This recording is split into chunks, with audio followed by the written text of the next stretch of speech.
অর্গানাইজারের সাথে ইন্টারঅ্যাক্ট করার চেষ্টা করব এবং তাদের কমিটমেন্ট এবং কন্ট্রিবিউশন নিয়ে আমরা আলোচনা করব। আজকে আমাদের সাথে যুক্ত আছেন বিশিষ্ট সমাজসেবী, ব্যবসায়িক, সিঙ্গার, আমাদের খুবই জনপ্রিয় তহিদ ভাই। তহিদ ভাই কেমন আছেন? জি আলহামদুলিল্লাহ ভাই, ভালো আছি। আপনি কেমন আছেন? জি আছি আল্লাহর রহমত। কেমন যাচ্ছে আপনার এই বদ্ধ অবস্থায়, কেমন যাচ্ছে আপনার দিনকাল, কেমন যাচ্ছে সেটা বলেন।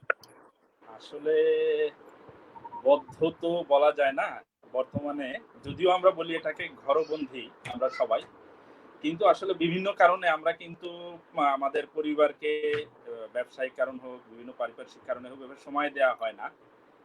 এই সময়টা আসলে অন্যভাবে উপভোগ করছি, মানে পারিবারিকভাবে। আবার পাশাপাশি উদ্বেগ কাজ করছে মনের মধ্যে, কারণ ব্যবসায়িক যে বর্তমান যে অবস্থা আপনারা সবাই জানি যে খুব বৈশ্বিক অর্থনীতি মন্দার দিকে যাচ্ছে ডে বাই ডে, দীর্ঘমেয়াদী লকডাউনের কারণে। আসলে এগুলো নিয়ে একটু উদ্বেগ কাজ করে মানসিকভাবে। এইভাবেই চলছে, আনন্দ উল্লাস করে বাসায় নামাজ রোজা সবকিছুর মধ্যে দিয়ে। আলহামদুলিল্লাহ আলহামদুলিল্লাহ। তহিদ ভাই, আমরা যেটা জানতে যাচ্ছি যে আপনার হচ্ছে এই সাধারণ ছুটিতে আপনার দিনের শুরুটা কিভাবে যাচ্ছে আর দিনটা কিভাবে শেষ করছেন, একটু যদি আমাদেরকে বলেন। আচ্ছা, দিনের শুরু তো স্বভাবতই এখন যেটা হয় যে একটু রাত করে ঘুমানো হচ্ছে, তারপরে ভোরবেলা উঠে নামাজ পড়ার পরে আবার একটু ঘুম দেই। দেখা যায় যে তারপর উঠলে সকালে নাস্তা করতে করতে 11টা-12টা, তারপর কিছু নিউজ ফিড গুলো পড়ি আসলে কি অবস্থা, এবং পাশাপাশি আগে হয়তো আপনি দেখেছেন বিভিন্ন বাংলাদেশ মানবাধিকার কর্তৃক মানে বিভিন্ন আয়োজনে আপনিও আমরা নিজেও আসবো, আমরা ওইদিকে আসবো, ওইদিকে পরে আসবো আমরা। জাস্ট আমরা যেটা জানতে যাচ্ছি আপনার নিজের পার্সোনাল লাইফ আপনি কিভাবে স্টার্ট করছেন, শেষ করছেন কিভাবে। না, ওটাই যে আমরা আসলে ওই কাজগুলোর সাথেও ওই কিছুটা রিলেটেড বিভিন্ন নিউজ গুলো দেখি, ই করি। পাশাপাশি এরকম করতে করতে দুপুর, তারপর বাচ্চাদের নিয়ে খেলাধুলা, পারিবারিক কিছু কাজে সহযোগিতা করা, যেগুলো আগে হয়তো করা হতো না। এটা সবাই আমরা করছি বাসায়, যে কাজগুলো ভাবিদেরকে উৎসাহিত করে, এই কাজগুলো তারা আলহামদুলিল্লাহ আলহামদুলিল্লাহ। হ্যাঁ, এই কাজগুলো আপনার পরিবার সম্পর্কে রোহিত ভাই, আপনার বাচ্চা কয়জন, পরিবার সম্পর্কে একটু বলেন। আচ্ছা আচ্ছা, আমার 3 ছেলে মেয়ে, 1 ছেলে 2 মেয়ে।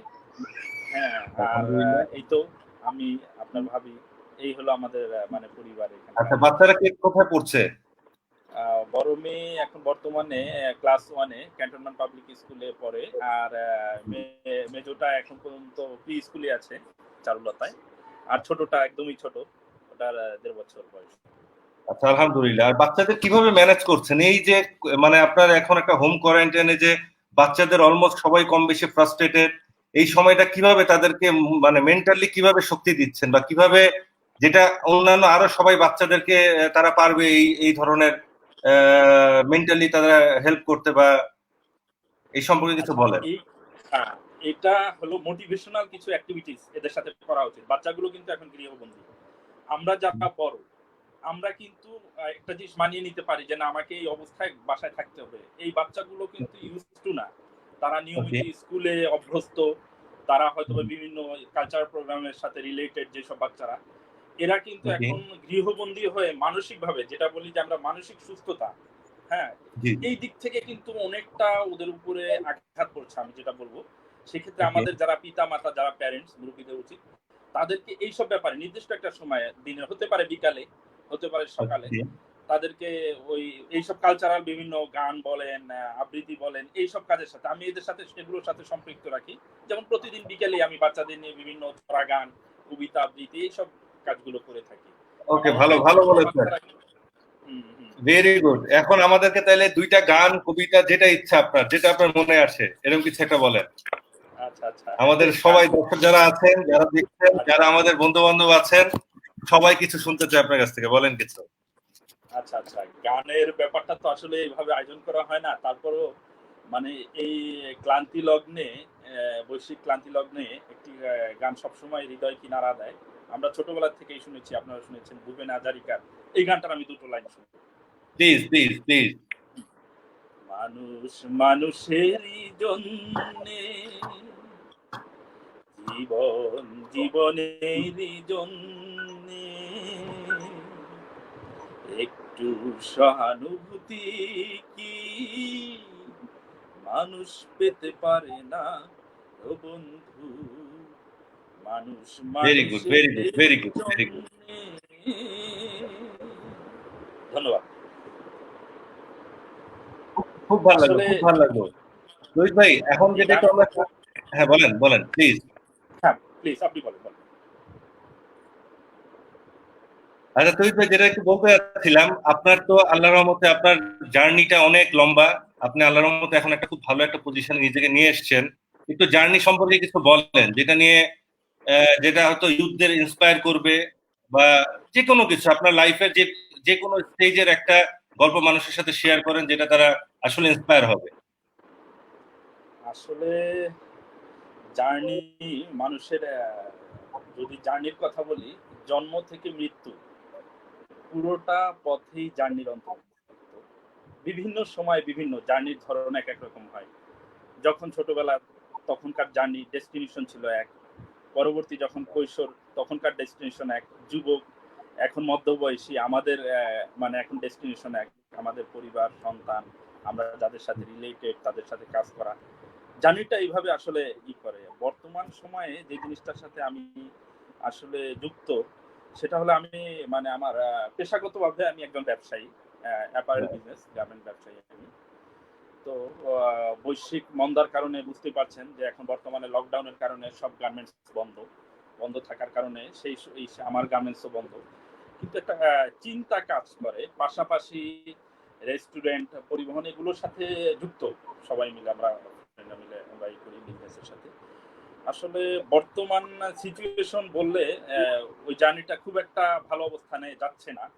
আমরা আশা করছি যে অদূর ভবিষ্যতে হয়তোবা ভালো দিকে যাবে। আর একটা গুরুত্বপূর্ণ বিষয়, আমাদের দেশ একসময় কৃষি নির্ভর ছিল, বর্তমানে শিল্প নির্ভর, শিল্প এবং রেভিডেন্স নির্ভর দেশ। কিন্তু মানে যেটা হলো দুঃখের ব্যাপার, এই করোনার কারণে দুটো সেক্টরেই আপনি বলেন, যদি হয় যে রেভিডেন্স প্লাস আপনার শিল্প, দুটোই কিন্তু আঘাতপ্রাপ্ত আমাদের দেশের ইন্ডে, এবং দুটোই অবস্থান খুব। এই ক্ষেত্রে আমাদেরকে যদি পলিসি চেঞ্জ করে আমরা যদি আবার কৃষি নির্ভর অর্থনীতির দিকে একটু মানে ওই দিকটায় ফোকাস করি, আমার মনে হয় আমাদের যে বৈশ্বিক মন্দা যেটা সবাই চিন্তা করছে যে হয়তো বা দুর্ভিক্ষ বা যেটাই হোক, ওই দিকটা কিছুটা হলেও আমরা মানে সাপোর্ট দিতে পারবো আমার মনে হয়। তো আমাদের এই যে বর্তমান জার্নি, আমি এই কারণে বলছিলাম, আমি যেমন আমার গ্রামের বাড়িতে আমি যোগাযোগ করছি যে আমাদের যে পতিত যে কৃষি জমিগুলো আছে এগুলোকে জি, কিভাবে এখন ইউটিলাইজ করা যায়, কিভাবে right. কাজে লাগানো যায়, এই নিয়ে আমাদের আজকেও প্রাইম কথা মিনিস্টার বলেছিলাম তো যে আমাদের প্রাইম মিনিস্টারও তো বলেছে যে আমাদের দেশে যেন 1 ইঞ্চি জমি আমরা যেন খালি ফেলে না রাখি, রাইট? এটা তো অবশ্যই একটা ভালো উদ্যোগ, যে কোনো জমি আসলে যদি আমরা খালি ফেলে না রাখি, এটা আসলেই পসিবল যে আমাদের যে কোনো ধরনের দুর্যোগ আমরা মোকাবেলা করতে সক্ষম হবো। এটা সত্যি, রাইট? বলেন বলেন, আপনি বলেন প্লিজ। হ্যাঁ, এই এই বর্তমান জার্নিটা আসলে মূলত এটার পাশাপাশি কৃষির দিকে একটু ফোকাস দেওয়ার চিন্তা করছি। কৃষি হতে পারে, তারপর হলো মানে মৎস্য চাষ, মানে যেই জিনিসগুলো হয়তোবা আগে করা হয়নি গ্রামের বাড়িতে, এই জিনিসগুলোর দিকে ফোকাস দেওয়ার চিন্তা করছি, যেভাবে কিভাবে করা যায় এই এই ব্যাপার নিয়ে আলোচনা কিন্তু করছি। তুহিত ভাই, আপনি রেস্টুরেন্ট ব্যবসার সাথে জড়িত, আপনি ট্রান্সপোর্ট ব্যবসার সাথে জড়িত, আপনার গার্মেন্ট ব্যবসার সাথে জড়িত, আপনি নিজে হচ্ছে বাইং হাউস আছে, এত কিছুর পরে হঠাৎ যখন আপনি কৃষিতে ব্যাক করবেন, কি মনে হয়? কারণ আপনি তো সব হচ্ছে অটোমেটেড, তারপরে হচ্ছে ইন্ডাস্ট্রিয়াল, এই রিলেটেড জিনিসগুলোর সাথে আপনি নিজেকে সম্পৃক্ত রাখছেন। সেখান থেকে কৃষিটা সেই সেকেলের একটা জিনিস হয়ে যায় না? মানে এটাকে কিভাবে কোপ আপ করার চিন্তা করছেন আপনি, সামথিং এই জিনিসটা যদি একটু বলেন। আধুনিকতার ছোঁয়া কিন্তু প্রত্যেকটা সেক্টরেই আমাদের দেশে বিদ্যমান। জি, আপনি যদি এখন একজন কৃষক, সেই আগের যে আপনি বলবেন যে লাঙ্গল দিয়ে কৃষি কাজ করা, সেই যুগ কিন্তু এখন আর নেই। এখন আচ্ছা পাওয়ার আচ্ছা, টিলার চলে আসছে, আপনারা আধুনিক জি, অনেক মেশিনারিজ চলে আসছে। একদম। আধুনিক মানুষ যদি হন, আধুনিক জিনিস ইউজ করলে আপনি হুম, সুবিধা ভালো পাবেন, ফলন ভালো পাবেন। রাইট। হুম, চাষাবাদের ক্ষেত্রে যদিও আধুনিকতার কিছু কিছু আবার আছে, মানে নেগেটিভ সাইড আছে। যদি হুম, যেমন আমরা বলি যে রাসায়নিক সার কিন্তু আধুনিকতার মানে সুফল বলবো ওকে, যেটাই, হুম, রাসায়নিক সারের কারণে কিন্তু উৎপাদন নষ্ট হচ্ছে, মাটির ওকে, উৎপাদন ক্ষমতা নষ্ট হচ্ছে। এই জিনিসটা যদি আমরা রাসায়নিকের থেকে যদি আবার সেই প্রাকৃতিক সার যেটা জৈব সার বলি, এই দিকটার ব্যবহারটা আবার বাড়াতে পারি, ওই দিকগুলো যদি আমরা ফোকাস করতে পারি, আমার মনে হয় যে একটু ভালোর দিকে যাবে, আবার আমরা সুফলটা পাবো ইনশাল্লাহ। ইনশাল্লাহ, ইনশাল্লাহ, ইনশাল্লাহ, অবশ্যই।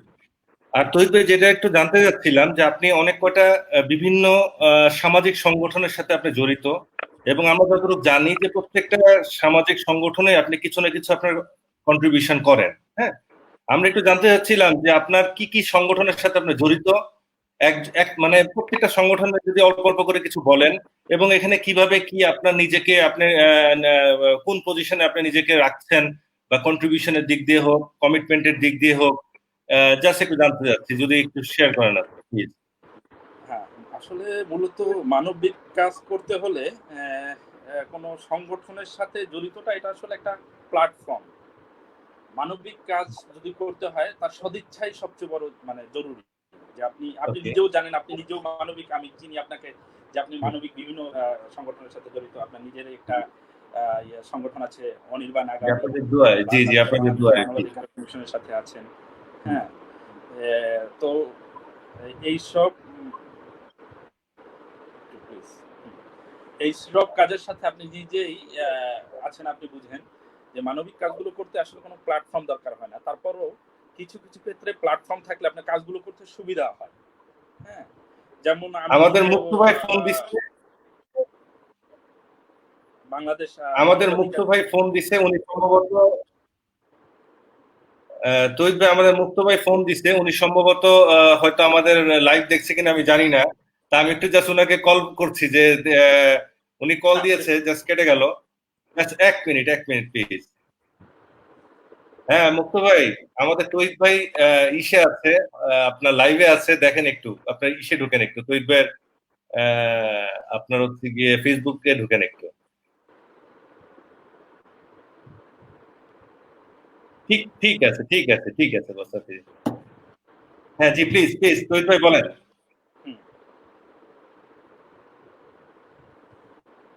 হ্যাঁ, যেটা আসলে বলছিলাম যে আপনি নিজেও মানবাধিকার কমিশনের সাথে আছে, বাংলাদেশ মানবাধিকার কমিশনের সাথে। জি তো জি আমিও এই কমিশনের সাথে কাজ করছি। এই জি। কমিশনের সাথে কাজ করার সুবাদে যে জিনিসগুলো হচ্ছে যে একদম মানে একটা অর্গানাইজড ওয়েতে মানবিক কার্যক্রমগুলো করা যাচ্ছে বর্তমানে। আমার নিজেরও একটা প্রয়াস নামে একটা ফাউন্ডেশন চালাই ফ্রেন্ডরা মিলে, যে আমরা আসলে বিভিন্ন মানবিক কাজগুলোর সাথে, যেমন আমাদের যেটা ছিল এর আগে আমরা যে সুবিধা বঞ্চিত যে শিশুদের জি জি। শিক্ষা কার্যক্রমে এখনো আমরা সহায়তা করি। প্লাস অনেক ওকে। অনেক ক্ষেত্রে যারা দরিদ্র পিতা, যারা মেয়েদের বিয়ে দিতে পারে না, ওকে। তাদের সেই সব ইসের সাথে কাজ করি। তো আসলে এই কাজগুলো করার ক্ষেত্রে একটা আলহামদুলিল্লাহ। মনের একটা আনন্দের থেকেই মানে, আর আরেকটা হলো যেটা কথা, হুম, সামাজিক দায়বদ্ধতা, যে কথাটা আমি সবসময় বলি। রাইট। সমাজ থেকে কি আমরা কিছু নেইনি? সমাজ থেকে কি আমরা কিছু শিখিনি? আমার প্রশ্ন এটা। যদি আমি না, সমাজ থেকে কিছু নেই, তাহলে সমাজের প্রতি অবশ্যই আমার একটা দায়বদ্ধতা আছে। সেই দায়বদ্ধতা জাগ্রত আছে, থেকেই রাইট। আসলে এই মানবিক কার্যক্রমের সাথে মানে সম্পৃক্ততা মূলত। না, আরেকটু জানতে চাচ্ছিলাম তহিদ ভাই, আপনি অনেক কটা সংগঠনের সাথে জড়িত আছেন, যার সংগঠনগুলো যদি একটু নামগুলা বলেন, এবং তাদের, কারণ আমি জানি এক একটা সংগঠন আপনার এক এক ধরনের কাজের সাথে জড়িত, যা যদি একটু শেয়ার করেন, সবাই তো আমরা জানতে পারলাম। আচ্ছা। এবং কেউ যদি মনে করেন আমাদের সাথে যুক্ত হতে চায়, বিভিন্ন সংগঠনের সাথে যুক্ত হতে চায়, সে হয়তো আপনার সাথে যোগাযোগ করতে পারে ভবিষ্যতে। কারণ আমাদের দেশে এমন একটা অবস্থা, সবাই আসলে আমরা কাজের মধ্যে এতটা ব্যস্ত থাকি যে নিজেদের সময় বের করে এই সামাজিক কাজে নিজেকে লিপ্ত করতে পারি না, প্ল্যাটফর্ম খুঁজে পাই না। সেজন্যই যে আপনি যদি যখন আপনার অর্গানাইজেশন গুলো কি কাজ করছে বা কি করছে, এটা যখন আমরা একটু এলাবোরেট আলাপ করবো, তখন হয়তো তার একটা ধারণা হবে, হ্যাঁ আমি তো এখানে আই ক্যান পার্টিসিপেট, আমি আমার এখানে নিজেকে আমি ইনভলভ করতে পারি হয়তো। সেই অ্যাসপেক্ট থেকে যদি কিছু বলেন। আচ্ছা, আমি মূলত এখন বাংলাদেশ মানবাধিকার কমিশনের পিকেআরবি, যেটা হলো আপনার পল্লবী, রূপনগর, পিআরকেবি যেটা জি, পল্লবী, রূপনগর, কাফরুল, ভাসানটেকে ৪ থানার সেক্রেটারি হিসাবে আছি। আলহামদুলিল্লাহ। পাশাপাশি প্রয়াসের সাথে আছি। রাইট। পাশাপাশি আমাদের প্রয়াসের কাজটা কি করে তহিদ ভাই? প্রয়াস প্রয়াসটা হলো আমরা হলো সুবিধা বঞ্চিত শিশুদের ওকে। শিশুদের হ্যাঁ, প্রয়াস হলো সুবিধাবঞ্চিত শিশুদের পড়াশোনার এটা চালাই। ওকে। যেমন আমাদের সাভারে আমরা একটা এতিমখানা, ওইখানটায় আমরা খাবারের ব্যবস্থা করি। এটা আমাদের প্রায় আজকে ৩-৪ বছর যাবত কন্টিনিউ আমরা ওখানটায় করছি, কন্ট্রিবিউট করছি। ওকে। খাবারটা আমরা সরবরাহ করি ওখানটায়। হ্যাঁ। ওকে। প্লাস আরো যেমন অনেক অনেক বাচ্চারা আছে যারা হয়তোবা আর্থিক কারণেই হোক বা বিভিন্ন কারণ, আর্থিক কারণেই বলবো বা পারিবারিক কারণে পড়াশোনার সাথেই হয় না, ওই বাচ্চাদেরকে আমরা, এটা হলো আসলে আমাদের কার্যক্রমটা একটু হিডেন কার্যক্রম। আমরা এই জিনিসটা পাবলিসিটি করতে চাই না। আবার অনেকে আছে যে তাদের সামাজিকভাবে ওইভাবে তারা বলতে পারে না ওকে। পড়াশোনার জন্য বা ছেলে মেয়েদের, তাদেরকে সহায়তা করি। মানে এটা একটু হিডেন ভাবে করি, যাতে মানে কারো কোনো মানে তার সম্মানে কোনোভাবেই না হয়। এই ধরনের কার্যক্রমগুলো করি আমরা। Very good. প্লাস হলো পিতা মানে অনেক কন্যা দায়গ্রস্ত পিতার বিয়ের ব্যাপারে, বিয়ে শাদীর সহযোগিতা, এই কাজগুলো করি আমরা। আর প্লাস আপনি নিজেও জানেন বাংলাদেশ মানবাধিকার কমিশন সেখানটায় একটা দরিদ্র জনগোষ্ঠী বলেন, সুবিধাবঞ্চিত জনগোষ্ঠীর আইনি সহায়তা সব ধরনের, এটার বিশাল এটার পরিধি, কার্যপরিধি। আচ্ছা। তো এই কার্যপরিধির সাথে সম্পৃক্ত হতে পারে, নিজেও ভালো আছে যে আমি আসলে এই জায়গাটায় নিজেকে সম্পৃক্ত করতে পারছি। এই জায়গাটা বিশাল বড় একটা কাজ করা, মানে বিভিন্ন কাজগুলো হয় মানবিক কার্যক্রমগুলোর সাথে সম্পৃক্ত। এখানে অনেকের যেমন একটা ধারণা তৌহিদ ভাই, যে আপনার মনে করেন যে এই সামাজিক কাজকর্মে গেলে তার হয়তো পারিবারিক কাজ অথবা তার বিজনেস বলেন বা তার চাকুরি বলেন, এগুলাতে হয়তো হ্যাম্পার হয়। মানে অনেকের এরকম একটা কনসেপ্ট আছে আমাদের দেশে স্টিল, যে আয় হায় এখানে আমি সময় দিব, আমার সময় তো প্রচন্ড মূল্যবান, এটা তো আমার শুধু পরিবারের জন্য, এই সময়টা তো শুধুমাত্র আমার অফিসের জন্য, এই সময়টা শুধু আমার টাকা ইনকাম করার জন্য। সেইখানে আপনি কি বলবেন? মানে এখানে আপনার জাস্ট আমি একটু ওপিনিয়নটা জানতে চাচ্ছিলাম, যে আপনি যেহেতু অনেকগুলোর সাথে, কারণ আপনার নিজের ট্রান্সপোর্ট বিজনেস আছে, আপনার নিজের গার্মেন্ট আছে, আপনার নিজের বাইং হাউস আছে, আপনার রেস্টুরেন্ট বিজনেস, আরো অনেক বিজনেসের সাথে আপনি জড়িত আমি জানি। তার সাথে আপনার বাচ্চাদের স্কুলিং বলেন, এদেরকে দেখাশোনা বলেন, ভাবির বলেন, সবকিছু আপনি দেখাশোনা করেন। স্টিল আমি জানি যে আপনার বাসার কাঁচা বাজারটাও আপনি করেন, এটা আমি জানি। তার মধ্যে থেকেও যখন আপনি এই সামাজিক কাজকর্মে নিজেকে লিপ্ত রাখেন, সেটাকে আসলেই কি কোনো হ্যাম্পার করে কিনা, এটা একটু জাস্ট মানে সবার জন্য ওভারঅল, আমাদের বাংলাদেশ এক একজনের এক এক রকমের কনসেপ্ট, আমি শেয়ার করার জন্য, আর কিছু না। একটু কাজ করতে গেলে তো একটু আপনাকে ওই দিকটা স্যাক্রিফাইস করতে হবে। কিন্তু আমি একটা কথা বলি, যেমন আপনার যদি মানে দায়বদ্ধতা ফ্যামিলির প্রতি হয়, যে আমার সংসারের প্রতি, সমাজের প্রতিও একটা দায়বদ্ধতা আছে, যে কথাটা আমি একটু আগে বলেছিলাম। সো আপনার দায়বদ্ধতা তো আমি এড়াতে পারি না। আমার পারিবারিক দায়বদ্ধতা যেমন আমি এড়াতে পারি না, আমার সামাজিক দায়বদ্ধতা আমি এড়াতে পারি না। সেই দৃষ্টি থেকে আমার মনে হয় আমার করা উচিত। আমার মানে সহজ কথায় আমি বলবো যে এই দৃষ্টিকোণ থেকে প্রত্যেকটা মানুষেরই উচিত যার যার অবস্থান থেকে একটা স্টেপ আগানো আরেক সমাজের দায়বদ্ধতার প্রতি, যে না আমি আমার অবস্থানে এখানটায় আমি এখান থেকে এক স্টেপ আগায় আসবো আমার সামাজিক কার্যক্রমে, আমার প্রতিবেশীর জন্য, আমার অন্য আরেকজনের জন্য, মানুষের জন্য। এই দায়বদ্ধতা যখন নিজের মধ্যে তৈরি হবে, সময় তখন দিতে আর সমস্যা হবে না। আরেকটা জিনিস আমি একটু বলি, আমি যখন বিভিন্ন সংগঠনের সাথে আমি নিজে যখন জড়িত, আমি যখন চেষ্টা করি ওদেরকে বোঝানোর জন্য, দেখো সবাই ভাবে সংগঠন মানেই টাকা খরচ, সংগঠন মানেই হচ্ছে আপনার শুধু সময়। আমি শুধু সবাইকে একটা কথাই বলি, দেখো যার মেধা আছে সে আমাকে মেধা দাও, যার টাকা আছে সে আমাকে টাকা দাও, যার সময় আছে সেটা দাও।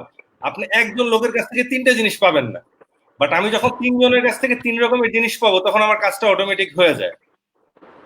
আপনি কি বলেন এই সম্পর্কে? আপনার মতামতটা কি, সেটা কি বলেন? হ্যাঁ, না আপনি এটার সাথে, আপনার সাথে আমি পুরোপুরি একমত।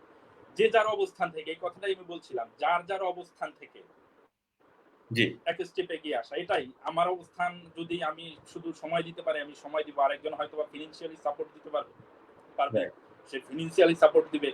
আরেকজন হয়তো বা সে সময়টা জায়গায় একটা বাচ্চাকে শিক্ষা দিতে পারলো, সে ওই জায়গাটায় আগে আসলো। যে যার অবস্থান থেকে একটা স্টেপ আগানো, সমাজ পরিবর্তন হয়ে যাবে ইনশাআল্লাহ। না, আলহামদুলিল্লাহ। আর আরেকটা জিনিস, একটু যেহেতু আপনি এগ্রিকালচার নিয়ে কাজ করতেছেন বা চিন্তা করতেছেন, জাস্ট আপনার সাথে একটু জাস্ট শেয়ার করার জন্য, যে আমাদের আল্লাহর রহমতে আমাদের দেশে যথেষ্ট খাদ্য মজুদ আছে, এখানে সন্দেহ নাই। কিন্তু আপনার কি মনে হয় এই যে ডিস্ট্রিবিউশনটা এখনো স্যাটিসফ্যাক্টরি লেভেলে আসে নাই, এবং এই ডিস্ট্রিবিউশনটা যদি স্যাটিসফ্যাক্টরি লেভেলে না আসে, তাহলে কিন্তু আপনি যে কোনো মানে আমাদের যে যদি এই কোভিডটা আসলে লং টার্ম সাস্টেইন করে, সেই ক্ষেত্রে কি একটা সংকট হতে পারে কিনা যদি মিস ডিস্ট্রিবিউশনটা আমরা কন্ট্রোল না করতে পারি? মানে আপনার মতামতটা কি, বা আপনার এখানে আপনার অপিনিয়নটা কি, বা আপনার সাজেশনটা কি যে এক্স্যাক্টলি এইভাবে করলে জিনিসটা হয়তো, কারণ যেহেতু আমাদের দেশে অনেক সংখ্যক লোক দরিদ্র। হুম হুম আমরা যদি শহর সিটি বেস চিন্তা করি, আপনি মফস্বলে বলেন, ওইখানটায় দেখা যায় সাধারণত নিজেরাই মানে তাদের উৎপাদিত পণ্য তারা, বা কোনো একটা অঞ্চল কিন্তু স্বয়ংসম্পূর্ণ না, যে সেখানে আমাদের দেশটাই ভৌগোলিকভাবে এরকম, যেমন দক্ষিণবঙ্গে ধান বেশি হয়, উত্তরবঙ্গে রাইট। শস্য, এরকম আলাদা আলাদা রাইট। ডিস্ট্রিবিউশন চ্যানেল সবসময় যেটা করে যে কৃষক থেকে একটা মধ্যস্থ কারবারি যারা আছে তারা ওখান থেকে নিয়ে এসে শহরে বিভিন্ন শহরগুলোতে পৌঁছায় এই জায়গাটায়। কিন্তু এই দীর্ঘমেয়াদী লকডাউনের কারণে যে প্রবলেমটা হচ্ছে, আমার পার্সোনাল উপলব্ধি, কৃষকরা রুট লেভেলের কৃষকরা তাদের ডিস্ট্রিবিউশন প্রপার ডিস্ট্রিবিউশন হচ্ছে না। ওইখানটায় একটা কৃষক একটা প্রোডাক্ট সে বিক্রি করতেছে, হয়তো বা আমি যদি ই করি মানে সেদিন গত পরশুদিন একটা নিউজ দেখলাম যে কৃষক কান্না করতেছে, সে টমেটো 3 টাকা দামে বিক্রি করবে, তার ন্যায্য মূল্য সে পাচ্ছে না। আচ্ছা আচ্ছা। এখন এই ডিস্ট্রিবিউশন চ্যানেল আমাদের দেশের আসলে বিভিন্ন ক্রাইসিস মোমেন্টে যদি আমরা আমাদের সেনাবাহিনীকে ইউজ করতে পারি, কোভিড-19 এর জন্য সেনাবাহিনীকে ইউজ করছি, এই ডিস্ট্রিবিউশন চ্যানেল যদি এরকম হয়, রংপুর ক্যান্টনমেন্ট আছে, একটা ক্যান্টনমেন্টকে দায়িত্ব দেওয়া হোক যে রংপুর তারা উত্তরবঙ্গ বেস, ওইখান থেকে তারা খাদ্যশস্য সারা দেশে ডিস্ট্রিবিউট করবে, ওইখান থেকে সব নিবে, ডিস্ট্রিবিউশন চ্যানেলটা ওইভাবে সারা দেশে হয়তোবা শহর কেন্দ্রিক পাঠাবে। তখন হবে কি, কৃষক ন্যায্য মূল্যে তার প্রোডাক্টটা সে বিক্রি করতে পারলো, পরবর্তী সে কৃষিকাজে উৎসাহিত হবে। এখন যে জিনিসটা হচ্ছে, মধ্যস্থভোগী যে কারবারি সে কম দামে নিচ্ছে, দেখাচ্ছে যে না আমি পারবো না, নিতে পারবো না, তাকে বাধ্য হচ্ছে বিক্রি করতে। কৃষক তার মানে পরবর্তীতে উৎপাদন ক্ষমতা হারাচ্ছে, তার যে পুঁজিটা এবার সে ধ্বংস করে ফেলতেছে, পরবর্তীতে সে আর এই কারণে পুনরায় সে চাষাবাদ করতে উৎসাহী হবে না। আমাদের এই যেমন আমরা আমাদের পুলিশ বাহিনী, আমাদের র্যাব, আমাদের আর্মি সেনাবাহিনী, তারা কোয়ারেন্টাইনে এই যে বর্তমান যে কোভিড-19 তাদের মানে কাজগুলো মানে চোখে পড়ার মতন, সত্যি কথাটা ধন্যবাদ জানাই যে তারা পাশাপাশি যদি তারা এই যে খাদ্য ডিস্ট্রিবিউশন চ্যানেলটা এই জায়গাটায় যদি একটু ফোকাস করে, আমার মনে হয় আমাদের প্রধানমন্ত্রী যদি ফোকাস করে এই জায়গাটায় তাদেরকে, তাহলে একটু ভালো হবে। কারণ আমরা নৈতিকভাবে যারা আসলে এই চ্যানেলের সাথে জড়িত, কোনো না কোনো ভাবে নৈতিকতা আমাদের সংকুলিত, আমরা হয়তো বা ওই জায়গাটা টাচ করতে পারি না মানুষের ওই জায়গাটা। আমি আমার ব্যক্তিগতভাবে যদি মানে চিন্তা করি যে ব্যক্তিগতভাবে আমি কিভাবে লাভবান হব, আমি লাভবান হলেই হলো, আমার আরেকজনকে দরকার নেই, এই চিন্তা চেতনাটা আমাদের পরিবর্তন হওয়া দরকার, আমাদের আসলে এটা হওয়াই উচিত আমি মনে করি।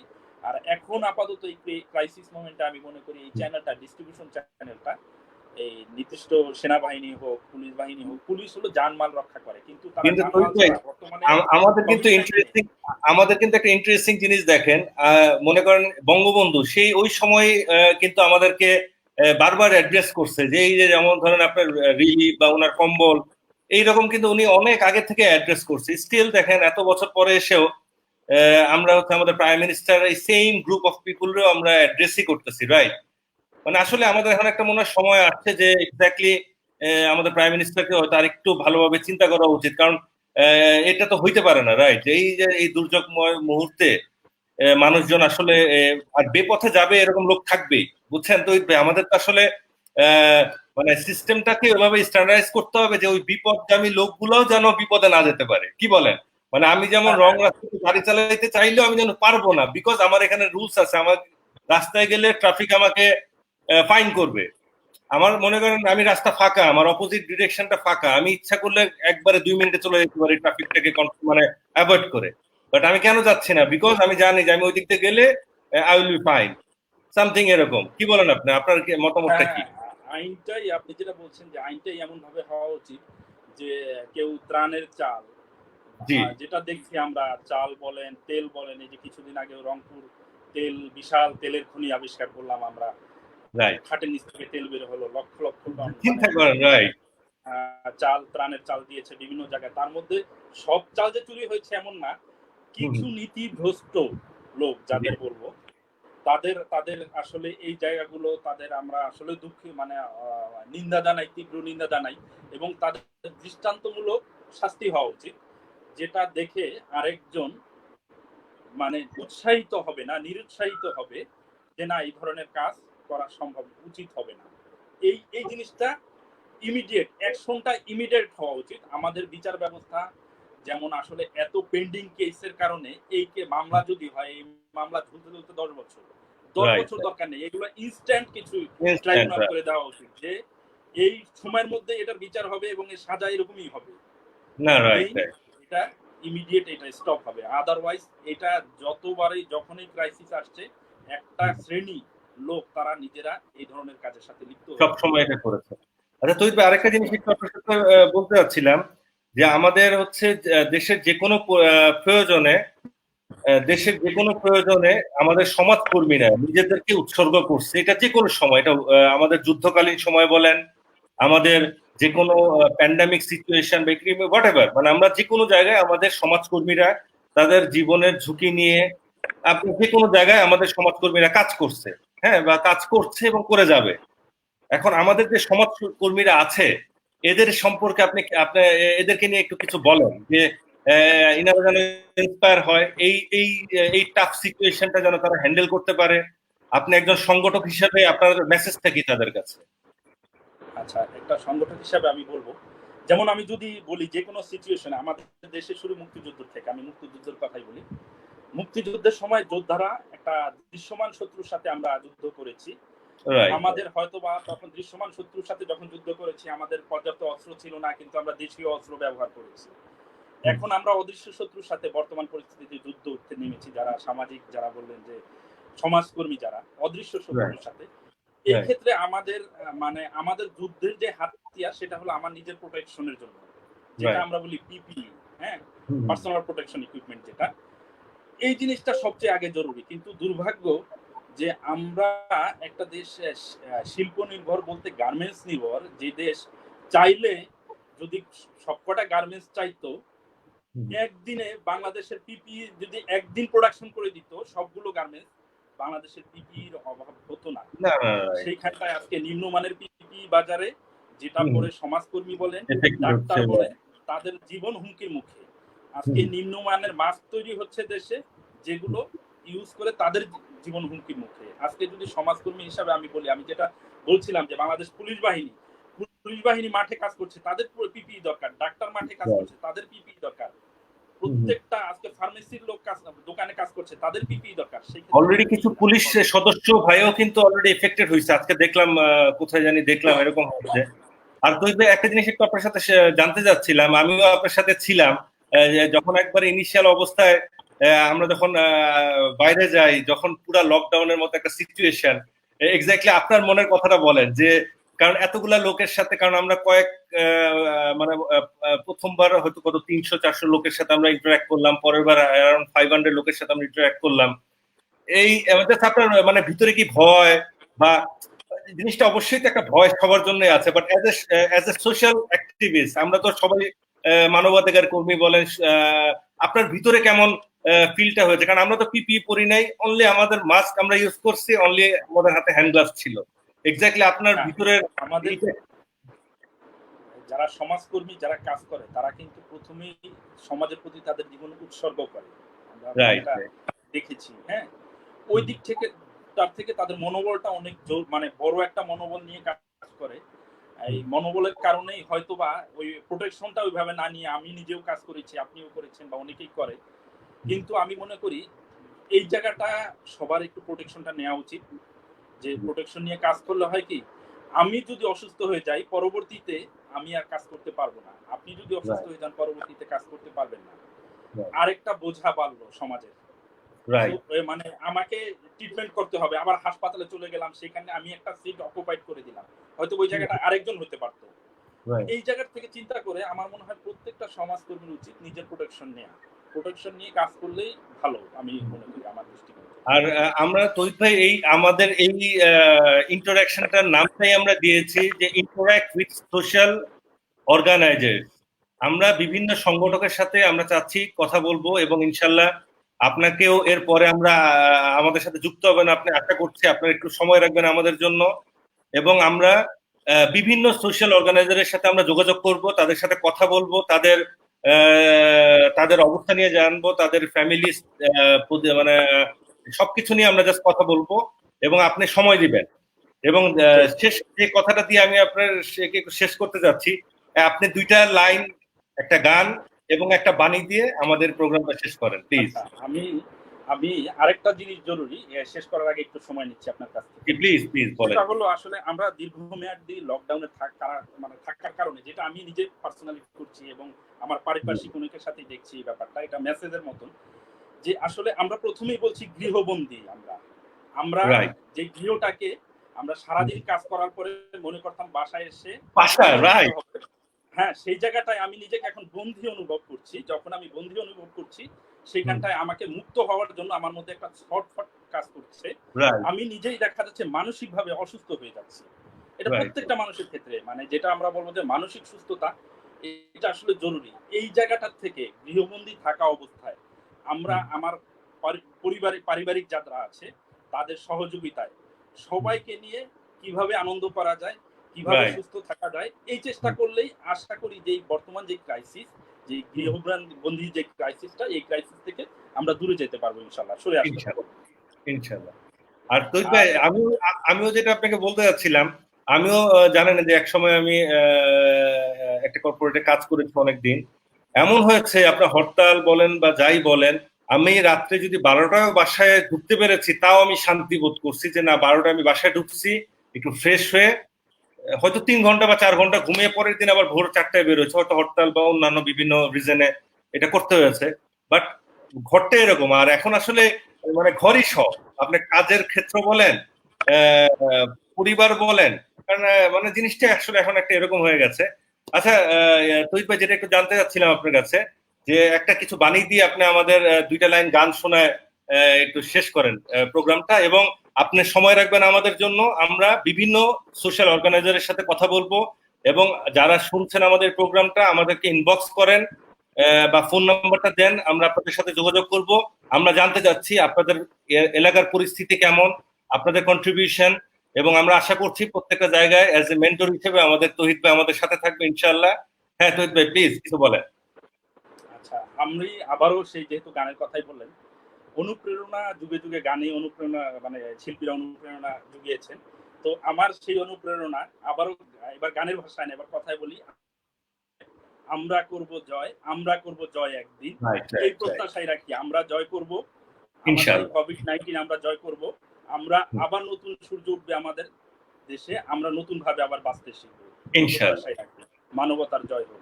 ধন্যবাদ আপনাকে। জি, আসসালামু আলাইকুম তৌহিদ ভাই। আর আপনার সাথে কথা হলো, আপনি আমাদের জন্য সময় রাখবেন অ্যাজ এ মেন্টর, বিভিন্ন গেস্টদের সাথে যেন আপনি আমাদের সাথে সম্পৃক্ত হতে পারেন, এবং আমরা ইনশাআল্লাহ আরো প্রফুল্ল কিছু আলোচনা করতে পারবো ইনশাআল্লাহ সামনের দিকে।